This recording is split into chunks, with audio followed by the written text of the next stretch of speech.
Kabi-kabilang sunog ang sumiklab sa Taguig City. 11 pamilya ang apektado ng sunog sa barangay Bagong Bayan. 3 naman ang patay sa sunog sa barangay New Lower Bicutan. May unang balita si Bam Alegre. Sumiklab ang sunog sa C6 Road sa barangay New Lower Bicutan, Taguig, pasado alas 4 kahapon.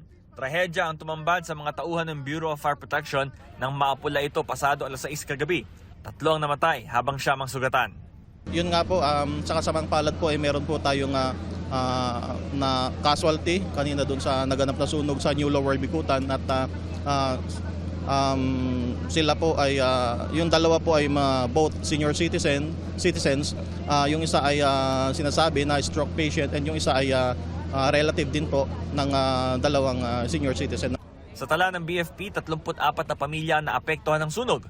1.5 million pesos naman ang tinatayang halaga ng mga nasirang bahay na pawang gawa sa light materials. Patuloy ang investigasyon ng BFP sa sanhi ng apoy. Bago naman mag-alas 7 kagabi, isa pang sunog ang naganap sa Taguig. Umabot sa 3th alarma ang sunog sa barangay Bagong Bayan. Ayon sa BFP, may 11 pamilya na apektuhan ng sunog. Tinatayang 2.5 million pesos ang halaga ng mga napinsala. Mas sikip po yung ating maiskinita dito sa sunog natin na naganap dito sa Bagong Bayan at yun po yung naging isa sa mga challenges na na-encounter natin dito sa sunog po natin na to. Nahirapan din po tayo sa supply ng tubig. Ang residenteng si Jo Marie Santos pauwi galing ng trabaho nang inabisuhan siyang nasusunog ang kanyang bahay.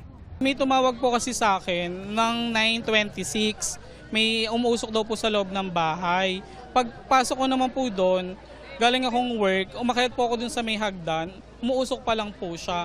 Tapos nung sinisigawan na po ako ng tao sa labas kasi may apoy na po pala dun sa may bandang labas. Kaya nung biglang may pumutok, dun na po ako lumabas. Sobrang bilis po kasi ng pangyayari. Pagkaano po nung apoy. Nakaantabay naman ng lokal na pamahalaan para sa mga pangangailangan ng mga nasunugan. May nakatakda naman na ho kami talagang protocol sa ganitong mga pangyayari dito sa city natin. No? Nakahanda na po yung ating social workers at yung atin pong temporary evacuation center dito po sa ating Rocky Side multipurpose building ay nakahanda na po para dun sa mga walang matutuluyan. Ito ang unang balita mula Taguig, Bam Alegre, GMA News.